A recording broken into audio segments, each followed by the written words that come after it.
사무엘상 2장 27절에 보면 하나님의 사람이 엘리에게 와서 말합니다. 여호와의 말씀에 너희 조상의 집이 애굽에서 바로의 집에 속하였을 때 내가 그들에게 나타나지 아니하였느냐? 이스라엘 모든 지파가 내가 그를 택하여 내 제사장으로 삼아 그가 내 제단에 올라 분향하며 내 앞에서 에봇을 입게 하지 아니하였느냐? 이스라엘 자손이 드리는 모든 화제를 내가 내 조상의 집에 주지 아니하였느냐?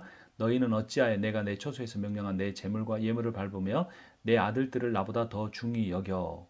이게 핵심이죠. 빨간색. 너의 아들들을 나보다 더 중히 여겼다. 이게 우상입니다. 우상은 우선순위가 바뀌는 거죠. 아들을 중히 여기는 건 나쁜 것이 아닙니다. 그런데 문제는 그 아들을 하나님보다 더 중히 여기는 게 문제죠. 근데 우리가 거룩하다고 생각하는 것들도 우상이 될 수 있습니다. 뭐가 있을까요? 예배도 목회도 모든 게 다 우상이 될 수 있습니다. 하나님보다 더 중요하게 여길 때. 그래서 결국 엘리의 집이 당하는 심판은 뭡니까? 31절에 보라 내가 너의 팔과 내 조상의 집 팔을 끊어 내 집에 노인이 하나도 없게 하는 날이 이를지라. 32절 두 번째 줄 보면 너는 내 초소에 환난을 볼 것이요 내 집에 영원토록 노인이 없을 것이며 33절 끝부분에 모든 자가 젊어서 죽으리라. 34절에 내 두 아들 홈리와 비나스가 한날에 죽으리니. 그러니까 엘리가 행한 죄와 엘리가 당하는 심판이 일치되는 거예요. 아들들을 하나님보다 중요시 여기니까 아들들이 죽고 그 다음 때를 네가 너무 생각했더니 너희 집에는 젊은 사람 노인이 없이 젊을 때 다 죽는다. 이런 이제 비극적인 심판을 당할 것을 한 선지자가 나와서 전하게 됩니다. 이 엘리 가문의 죄악을 이제 완전히 그 핵심적으로 요약하는 단어가 29절에 재물을 밟다라는 표현인데요. 그건 재물을 멸시하다, 경시하다 이런 의미입니다. 그래서 30절에서 경멸을 당할 것이다 라는 심판의 내용으로 이어지고요. 또 한 가지는 아들을 하나님보다 더 중요하게 여겼던 거 앞서 말씀드린 대로 노인들이 없어질 거라는 31절, 32절의 심판으로 이어지고 젊어서 죽을 거라는 33절의 내용으로 다 이어지게 됩니다. 너무나 큰 비극적인 예언이었죠. 근데 여기에 대한 그 엘리 가문의 반응이 없어요. 이게 더 큰 문제죠. 이런 하나님의 큰 심판의 내용을 들으면 한나처럼 눈물을 흘리던 회개를 하던 문제를 해결해야 하는데 문제 해결을 위한 어떤 행동도 취하지 않습니다. 우리의 사람의 잘못은 죄를 짓는 것이 아니라 그 죄를 짓지 않는 것처럼 행동하고 살아가는 거고 그 죄에 대한 회개를 하지 않는 것이 문제의 더 큰 본질이죠. 그러면 이대로 이스라엘 멸망하고 끝이 나는가? 제사장 가문이 끝나는가? 그렇지 않다라고 말합니다. 35절에 내가 나를 위하여 충실한 제사장을 일으키리니 그 사람은 내 마음 내 뜻대로 행할 것이라. 내가 그를 위하여 견고한 집을 세우리니 그가 나의 기름 부음을 받은 자 앞에서 영구히 행하리라. 이 충실한 제사장은 누구겠습니까? 사무엘이겠죠. 그리고 견고한 집은 이스라엘이란 나라고 나의 기름을 부은 자는 다윗 왕으로 볼 수 있습니다. 더 멀리 보면 메시아흐 즉 크리스토스 예수 그리스도를 의미하죠. 가깝게는 다윗 그러니까 왕이 기름 부어 세우니까 왕을 의미합니다. 36절에 그리고 내 집에 남은 사람이 각기 와서 은 한 조각과 떡 한 덩이를 위하여 그에게 엎드려 이르기를 청하노니 내게 제사장 직분 하나를 맡겨 내게 떡 조각을 먹게 하소서 하리라 하셨다니라. 그러니까 이제 너희 집에 엘리 제사장 다 그 노인도 되기 전에 젊어서 많이 죽는데 그나마 남은 사람이 와서 이제 그 사무엘이나 다윗에게 와서 제발 나 먹고 살게 해달라. 나 제사장치가 아니면 먹고 살 게 없다. 뭐 이렇게 말하는 그런 비극적인 결과를 맞게 된다는 의미입니다. 자, 35절까지 내용 이후에 36절까지 다 보면 심판은 구원의 다른 이름이라는 걸 볼 수 있습니다. 하나님은 심판의 얘기를 끝나지 아니하시고 충실한 제사장을 일으키실 거라고 약속해 주죠. 견고한 집도 세워주시고 제사장과 기름 부은 자도 영원히 사역할 것이라고 약속을 해 주십니다. 심판이 있어야 구원이 완성됩니다. 온전해집니다. 우리는 심판을 두려워할 것이 아닙니다. 우리 공동체 안에도 어쩔 수 없어요. 우리가 다 잘되게 할 수가 없어요. 뭐 그렇다 해서 심판을 당해도 됩니다라고 성도들에게 말할 필요는 없지만 그걸 너무 목회자가 자신의 잘못으로만 껴안지 말라는 거죠. 사람 뭐 암 걸려서 기도했는데 암 낫지 않고 죽을 수도 어쩔 수 없는 겁니다. 포기하라는 의미가 아니라 해석의 문제, 결론적인 해석의 문제를 보는 거예요. 그 성도들이 아니라 내 인생에도 마찬가지입니다. 내 목회자로 살 때 더 완벽할 수 없어요. 연약한 부분이 있고 그걸로 인하여 더 고난을 받을 수 있는 겁니다. 중요한 거는 그런 상황에 처했을 때 더욱이 하나님께만 소망을 두고 회개하면 하나님께로 계속 돌아오는 일이 중요하다는 거죠.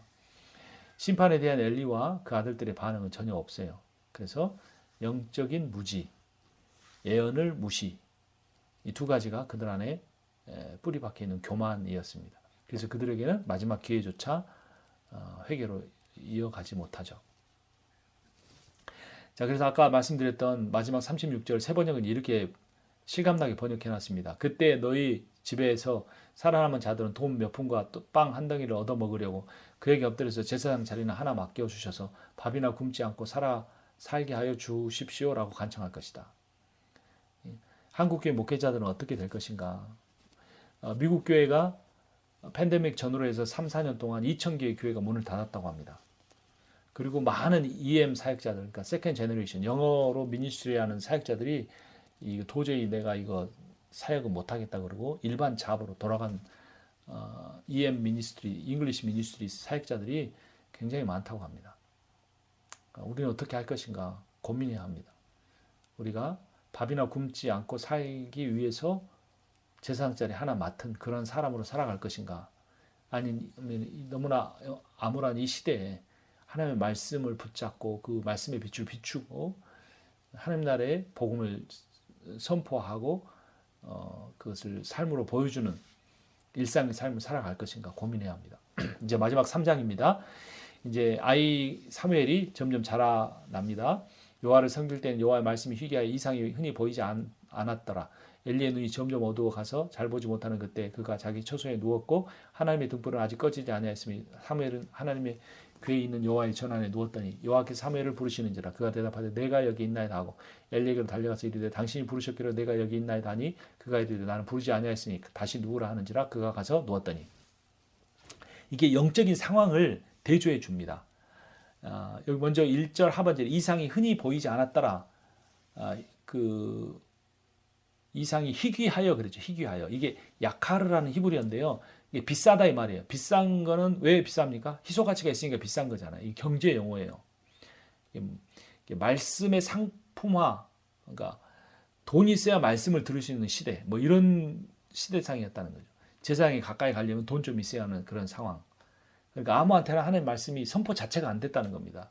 아주 깊은 의미로는 진짜 하나님의 말씀을 선포할 선지자가 없었다는 의미이기도 한데 그나마 말씀을 전해야 할 사람들조차 가난하고 신분이 낮은 사람한테 말씀을 전하지도 않았다는 겁니다. 재물을 먼저 취해갔던 제사장들처럼 하나님의 예언의 말씀도 돈을 받고 팔았을지도 모른다고 주석하는 사람들도 있습니다. 또 이상이 하나님의 말씀이 희귀했고 이상이 흔히 보이지 않았다고 합니다. 니프라츠라는 히브리어인데요. 흔히 보이지 않았다는 건 뭐냐면 눈에 눈 망막에 뭐가 붙어 있으면 잘 안 보이잖아요. 그러니까 이게 뭔가에 막혀서 나가지 못하는 상태예요. 그러니까 하나님이 백성에게 그 하나님의 이상을 전달하고 싶은데 오히려 제사장이나 선지자가 눈에 끼인 어떤 그 먼지처럼 방해가 됐다는 거예요. 엉뚱한 소리 하고 자기 이권에 따라서 말하고 그런 시대, 엘리 제사장과 그의 두 아들이 이런 영적인 무지의 시대를 만들어 놓은 거죠. 자, 그래 누워있는 자리, 눕는 자리, 눕다라는 게 샤카브라는 단어인데요. 엘리는 어디에 누워 있습니까? 좀 밑으로 가봅니다. 자기 처소에 누워 있습니다. 영적인 태만을 의지하죠. 그리고 엘리의 눈이 점점 어두워서 잘 보지 못하는 그때라는 표현이 있습니다. 그런데 여호와의 등불은 아직 꺼지지 아니하였다. 그러면서 정말 이렇게 마지막 희망이 꺼져가는 그런 상황이에요. 그런 상황에서 그런데 그 사무엘은 어디에 누워 있습니까? A 다시 보면 3절에 하나님의 궤에 있는 여호와의 전 안에 누웠더라. 그래서 A와 A 다시가 대조를 이루어 엘리는 자기 처소에 잠자고 있고 사무엘은 여호와의 전에 누워 있는 이 모습이 대조가 됩니다. 그래서 이 잠자다는 의미는 엎드렸다 누웠다는 말은 잠자다는 의미도 있지만 엎드려 기다린다는 의미도 있는데 이 사무엘의 경우는 잠자기 위해서 엎드린 게 아니라 하나님의 전 안에 하나님의 음성을 듣기 위해서 엎드리고 있었어요. 그러니까 어디 그 주일학교 그 만화 같은 데 보면 사무엘이 잠자다가 이렇게 누워서 이게 잠자다가 하는 말씀을 들었다고 표현할 그 그림을 그리기도 하는데 좀 더 영적으로 해석하면 이 사무엘은 그 하나님의 궤 앞에 가서 엎드려져 있었어요. 잘 수도 있지만 하나님 말씀을 들을 수 있는 그런 상태로 있었던 거죠. 그러니까 엘리와 사무엘의 역할이 바뀌어졌습니다. 역할만 바뀐 것이 아니라 앞으로 처지도 바뀌게 될 거라는 걸 암시를 합니다. 그래서 이제 밑으로 가보면 여호와께서 부르시는데 또 엘리한테 가니까 가서 내가 여기 있나이다 하니까 나 안 불렀다. 마지막 세 번째 또 말을 하니까 이제서야 그 영적으로 무지한 엘리도 알아서 하나님 부르시는 거니까 내가 주의 종이 듣겠나이다. 여호와 말씀하옵소서 이렇게 대답하라 합니다. 그러니까 또 사무엘이 가서 자기 처소에 가서 누웠어요. 여기서 눕다는 것도 샤카브 엎드린 겁니다. 하나님이 세 번 부르셨다는 것은 뭘 의미할까요? 포기하지 않고 기다리시는 하나님. 지금 사무엘이 한 번에 딱 들으면 좋은데 이게 하나님 부르신 걸 모르고 엘리가 불렀다고 착각하고 있잖아요. 그 착각을 세 번이나 참아주신 거예요. 이 참아주시면은 이스라엘 사랑하시는 하나님 마음이 담겨 있습니다. 하나님은 결국 사무엘을 어떻게든 세워서 이스라엘 회복시키길 원하시는 거예요. 이스라엘 회복이 담보되지 않은 이스라엘 엘리 제사장 집안에 대한 심판은 이루어질 수가 없기 때문에 그렇습니다. 여러분 하나님은 우리를 계속 부르고 계십니다. 단지 우리가 듣지 못하는 거예요. 하나님은 사무엘에게만 세 번 부르신 게 아니라 우리에게 3번, 30번, 300번, 3000번 계속 부르시고 계세요. 우리가 들을 때까지. 밑으로 더 가봅니다. 자, 엘리는 어떤 상황입니까? 9절에 보면 영적 분별력이 약한 사무엘을 하나님께로 인도하는 중개자입니까? 밑으로 내려가 봅니다. 그렇게 생각할 수도 있지만 오히려 엘리가 여호와 하나님과 사무엘 사이에 방해물이 될 수도 있어요. 엘리가 없었더라면 사무엘을 하나님 부르시는 줄 알았을 텐데 엘리가 있으니까 자꾸 사무엘이 엘리에게로 뛰어가는 거예요. 그래서 이제 그러면 사무엘은 어떤 존재입니까? 아직 7절 상반절을 보면 하나님을 알지 못했다 그래요. 몰랐을까요? 지식적으로는 엘리 조상을 통해서도 배우고 자기 엄마를 통해서도 배웠어요. 근데 체험적으로는 사무엘을 가르치는 엘리조차도 하나님을 못 만났잖아요. 그러니까 사무엘도 하나님을 인격적으로 만난 경험은 없다 이 말이지 하나님에 대한 지적 이해가 없었다는 의미가 아닙니다. 자, 7절 하반절 하나님의 말씀도 나타나지 않았다. 말씀도 지식적으로 배웠을 겁니다. 제사장인데 모세의 율법도 배웠을 겁니다. 하지만 하나님이 직접 말씀하시는 음성을 듣지는 못한 거지. 직접 말씀하시는 음성을 못 들은 거예요. 자, 그러니까 시대가 영적으로 어두우면 개인의 영성도 어두울 수밖에 없는 게 논리적이죠. 그런데 시대가 어두울수록 우리는 어떻게 해야 됩니까? 깨어있기 위해서 노력해야 돼요. 이런 말이 있죠. 해 뜨기 직전에 새벽이 가장 어둡다. 지금 시대가 암울하다. 그건 무슨 의미죠? 예수 그리스도 오실 때가 가까웠다 이 말이죠. 그럼 우리는 어떻게 해야 됩니까? 로마서 13장 11절 12절 또한 너희가 이 시기를 알거니와 자다가 깰 때가 벌써 되었으니 이는 이제 우리의 구원이 처음 믿을 때보다 가까웠습니다. 밤이 깊고 낮이 가까웠으니 그러므로 우리가 어둠의 일을 벗고 빛의 갑옷을 입자. 이제 자고 있는 시대인데 깰 때가 가까이 온 거예요. 그래서 우리는 그럴 때일수록 어둠의 일을 벗고 빛의 갑옷을 입어야 돼요. 10절에 이제 사무엘이 드디어 깨달았죠. 그래서 내가 여기 있나이다 하니 하나님이 이렇게 하십니다. 10절 여호와께서 임하여 서서 전과 같이 사무엘아 사무엘아 부르시는지라 사무엘이 이르시되 말씀하옵소서 주의 종이 듣겠나이다 하니 그래서 밑으로 가봅니다. 여호와 또는 여호와의 천사의 부르심이 있고 말씀만 하신 게 아니라 직접 나타나셨어요. 들어와 서셨다. 바이 야보 바이트 야차브라는 표현입니다. 하나님 직접 서신 모습. 그게 마치 그 사무엘의 어머니 한나가 하나님께 기도하기에 서 있었던 모습과 이렇게 대꾸를 이룹니다. 그런데 그때 하나님이 어떻게 부르십니까? 사무엘아 이렇게 부르신 게 아니라 사무엘아 사무엘아 이렇게 부르세요. 긴박한 상황이에요. 창세기 22장 아브라마 부르신 어떤 상황입니까? 아브라함이 이삭을 그 제물로 바치려고 칼을 들어서 막 내리치려는 그 순간에 하나님이 2번 부르시는 그러니까 하나님이 성경 인물을 2번 부르신 것은 다급한 상황입니다. 그러니까 지금 이스라엘 풍전등화예요. 엘리 제사장으로 인해 이스라엘이 완전히 멸망해 버릴 것인가? 아니면 그 엘리 집안에 대한 심판으로 끝나고 이스라엘이 회개하여 돌아와 부흥의 시대를 맞이할 것인가가 달려있는 긴급한 상황에서 2번 부르신 거예요. 야곱아 야곱아 모세야 모세야 이렇게 부르셨던 것도 똑같은 의미입니다. 그때 주의 종이 듣겠나이다 라고 했는데 이게 히브리어로 쇼메아인데요. 사무엘, 엘자는 하나님이니까 빼고 샤무, 쇼메 이게 자음이 거의 비슷합니다. 그래서 사무엘은 자기 이름처럼 하나님의 말씀을 듣고 순종하는 사람이라는 의미를 그대로 실천해내고 있습니다. 11절에 여호와께서 사무엘에게 말씀하십니다. 보라 내가 이스라엘 중에 한 일을 행하리니 그것을 듣는 자마다 두 귀가 올리리라. 밑으로 내려가 봅니다. 내가 엘리의 집에 대해 말한 것을 처음부터 끝까지 그날에 그에게 다 이루리라 라고 했죠. 말씀을 좀 비춰주시고요. 여기에 이제 그 내가 한 말과 그 노란 글씨 있죠. 내가 한 일과 말한 것, 이게 노란색 하이라이트 되는 거 보이시잖아요. 이게 다 히브리어로 따바르입니다. 따바르는 일, 뭐 things, work라는 뜻도 있고 말, word라는 뜻도 있어요. 여기서는 한 일과 말한 것이 똑같은 따바르가 두 번 사용된 거예요. 이 말은 무슨 의미냐면 하나님의 말씀은 반드시 성취된다는 거죠. 그래서 엘리 집안에 선포된 예언이 반드시 성취될 것이라는 의미죠. 왜냐하면 엘리가 그의 아들들을 제대로 그 아들의 변화를 이끌어내지 못했기 때문에 이제 남은 것은 심판밖에 없는 거죠.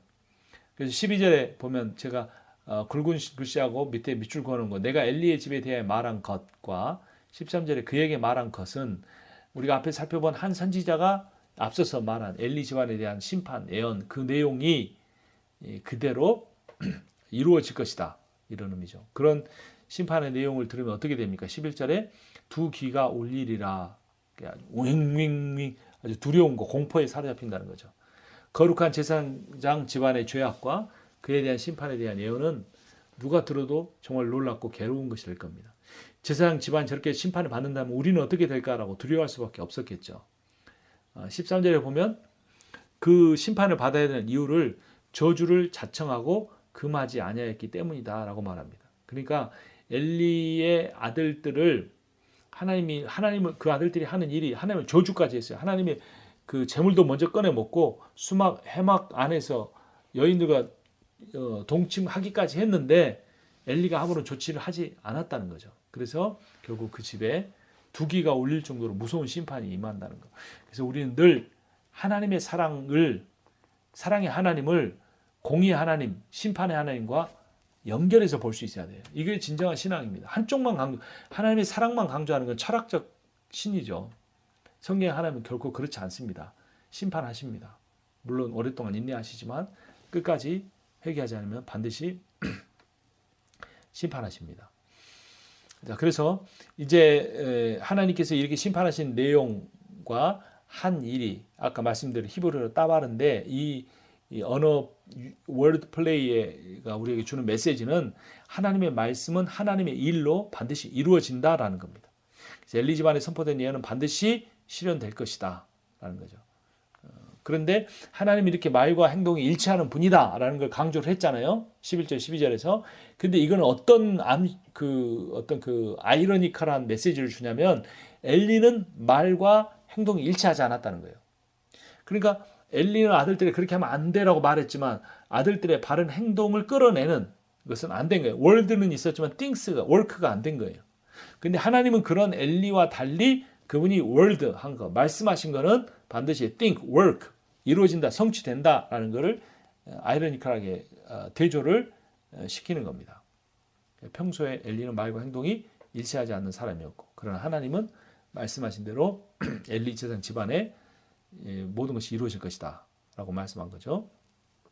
그래서 이루어지지 않는 말은 말이 아니다. 우리도 행동으로 옮길 수 없는 말만 많이 하는 그런 설교자가 아니라 여러 가지를 말하지 않고 적은 것, 할 수 있는 걸 말해서 그것을 또 이루어가는 목회자가 될 때 좋은 본이 되겠죠.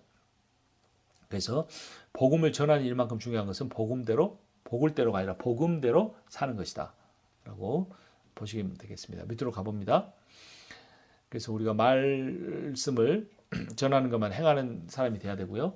사무엘이 아침까지 누웠다가 여호와의 집을 문을 열었으나 그 이상을 엘리에게 알게 하기를 두려워하더니 엘리가 사무엘을 불러 이르되 내 아들 사무엘아 하니 그가 대답하되 내가 여기 있나이다 하니 그가 이르되 내게 무엇을 말씀하셨느냐 청하노니 내게 숨기지 말라 내게 말씀하신 모든 것 하나로 숨기면 하나님이 내게 벌을 내리시고 또 내리시기를 원하노라 하는지라 사무엘이 그것을 그에게 자세히 말하고 조금도 숨기지 아니하니 그가 이르되 이는 여호와시니 선하신 대로 하실 것이니라 하니라. 밑으로 내려가 봅니다. 사무엘이 아침까지 누워 있었다라는 표현은 잠잤다 이 말이 아닙니다. 사무엘이 아침까지 못 잤다. 잠을 못 잤다라는 거예요. 만약에 잠을 조금이라도 잤다면 어떻게 표현하냐면 아침에 일어났다라고 해야 되는데 아침까지 누워 있었다라는 말은 그냥 웅크리고 있었다는 겁니다. 두려움에 또 하나님이 하실 일에 대한 기대 뭐 이런 걸 혹시라도 더 말씀하실까 봐. 그래서 엘리 집안에 대한 무서운 심판의 예언을 들은 사무엘은 잠을 잘 수가 없었습니다. 그러고 나서 이제 아침이 되자 15절 하반절에 여호와의 집에 문을 열었다. 이건 사무엘이 일상적으로 하는 일이에요. 성막 청소하고 이렇게 문 열고 불 켜고 이런 일을 했겠죠. 그런데 이 표현은 일상에 대한 표현만 아니라 앞으로 사무엘이 새롭게 열게 된 세상에서 어떤 일을 할지를 묘사하는 겁니다. 하나님의 일을 감당하게 될 것, 다윗의 시대에 이럴 것을 미리 보여주는 거죠. 심지어 17절에 엘리가 사무엘을 불러 이르되 내게 무엇을 말씀하셨느냐라고 했죠. 그러니까 하나님께서 제사장이 아닌 어린 사무엘에게 말씀하셨다는 게 아이러니잖아요. 그리고 또 스승이 제자에게 하나님의 뜻과 계획을 묻는 거 얼마나 초라합니까? 그래 엘리는 하나님의 음성을 들을 수 없었기 때문에 묻는 겁니다.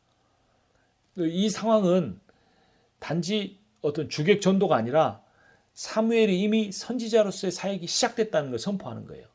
그리고 엘리는 선지자로서의 제사장의 역할이 끝났다. 이거를 지금 엘리가 사무엘에게 하나님 뭐라고 말씀하시는지를 묻는 정황으로 그대로 드러납니다. 사무엘은 엘리 아들들과 달리 정직하게 모든 것을 다 말합니다. 엘리가 어떻게 반응할지 모르잖아요. 권세자잖아요. 자기를 벌할 수도 있잖아요. 사무엘만 제거하면 우리 아들들이 살 수도 있다고 생각할지도 모르잖아요. 그러니까 사무엘은 엘리의 반응을 두려워해야 되는데 담대하게 다 말합니다.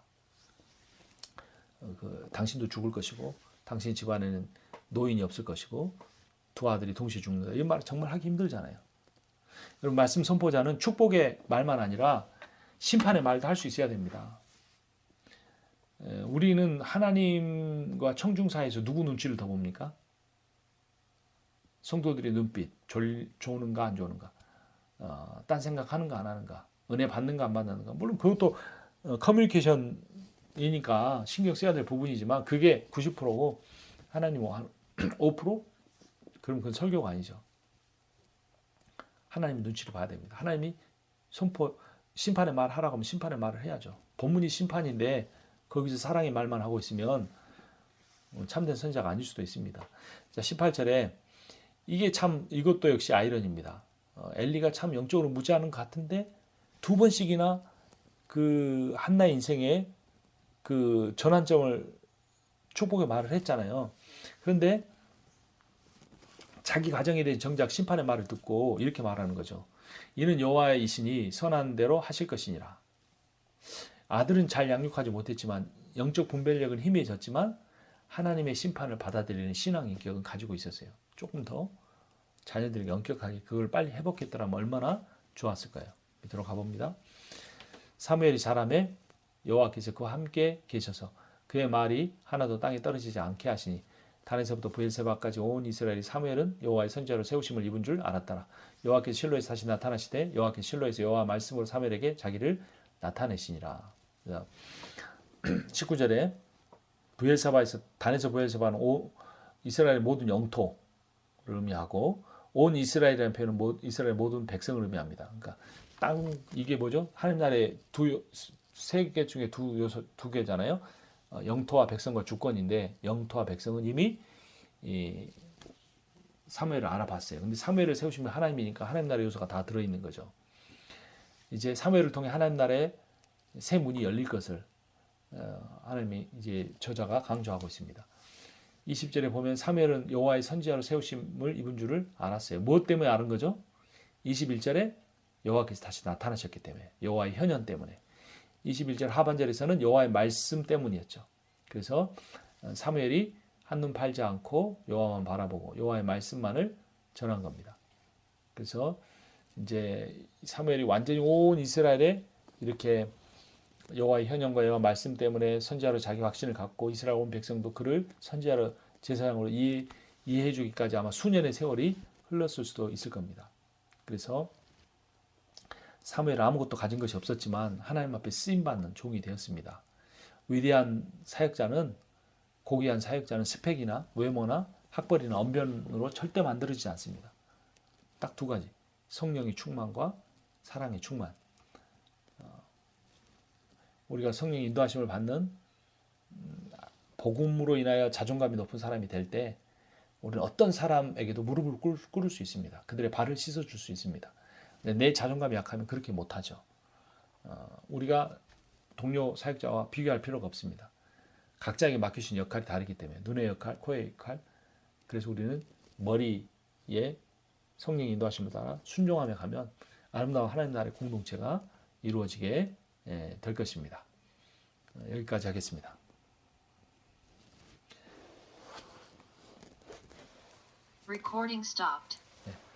제가 한번 기도하고 마치겠습니다. 하나님 아버지 은혜를 감사합니다. 귀한 목사님들과 하나님 말씀을 나누었습니다. 제가 실천하지 못한 내용이 너무나 많습니다. 하나님 긍휼히 여겨주시고 저 혼자는 할 수 없었지만 이제 함께하게 된 우리 귀한 목사님들과 동역하면서 이 말씀대로 살아갈 수 있도록 이끌어 주시기를 간절히 원합니다. 하나님께서 우리 목사님들 한 분 한 분에 있는 상황을 다 알고 계신 줄 믿습니다. 한나처럼 눈물의 기도를 오랫동안 드리신 분도 있었을 텐데 하나님 아버지 이제 자신에게 닥친 인생의 어려움을 개인적인 수치로 여기지 않게 하게 하여 주시고 하나님 나라의 관점에서 보며 이해하고 하나님 아버지의 그 수치를 씻어드리는데 귀하게 쓰임받는 귀한 목회자들 다 되게 은혜 베풀어 주시옵소서. 예수님의 이름으로 기도합니다. 아멘. 아멘. 감사합니다. 안녕히 계십시오. 목사님. 네. 감사합니다, 목사님. 다음 주에 뵙겠습니다. 네. 감사합니다.